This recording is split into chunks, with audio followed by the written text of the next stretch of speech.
आज बात एक ऐसे मुद्दे की जिसने देश में एक नई बहस को जन्म दे दिया है। मामला है वंदे मातरम को लेकर केंद्र सरकार के हालिया आदेश का और उस पर उठी संवैधानिक आपत्तियों का।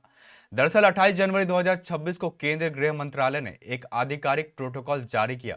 इस आदेश में कहा गया कि अब से सरकारी कार्यक्रमों, स्कूलों और औपचारिक समारोह में वंदे मातरम के सभी 6 छंद गाए या बजाए जाएंगे।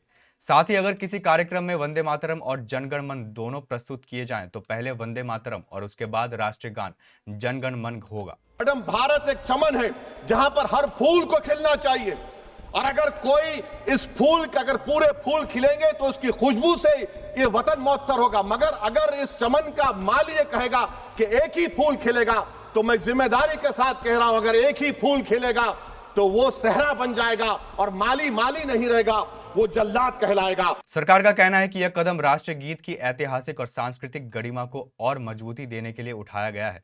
गौरतलब है कि वंदे मातरम को बंकिम चंद्र चट्टोपाध्याय ने लिखा था और यह स्वतंत्रता आंदोलन के दौरान देशभक्ति का बड़ा प्रतीक रहा है।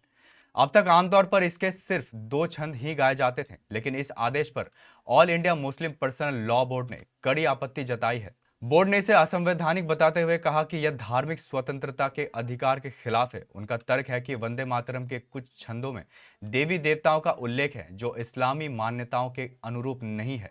बोर्ड ने मांग की है कि सरकार इस आदेश को वापस ले, अन्यथा वो अदालत का दरवाजा खटखटा आएगा। इस मुद्दे पर अन्य मुस्लिम संगठनों की ओर से भी आपत्ति दर्ज की गई है। वहीं दूसरी ओर कुछ संगठनों और नेताओं ने सरकार के फैसले का स्वागत करते हुए इसे राष्ट्रीय एकता को मजबूत करने वाला कदम बताया है। तो सवाल यह है कि क्या यह फैसला राष्ट्रीय गौरव को बढ़ाने की दिशा में उठाया गया कदम है या फिर यह संवैधानिक अधिकारियों और धार्मिक स्वतंत्रता की नई बहस को जन्म दे रहा है। फिलहाल देश में इसी मुद्दे पर चर्चा तेज है और नजर इस बात पर टिकी हुई है कि सरकार इस पर क्या रुख अपनाती है और क्या मामला अदालत तक जाता है। हम इस खबर पर लगातार नजर बनाए हुए हैं। फिलहाल इतना ही, बने रहे हमारे साथ। Bureau reports, KBC news.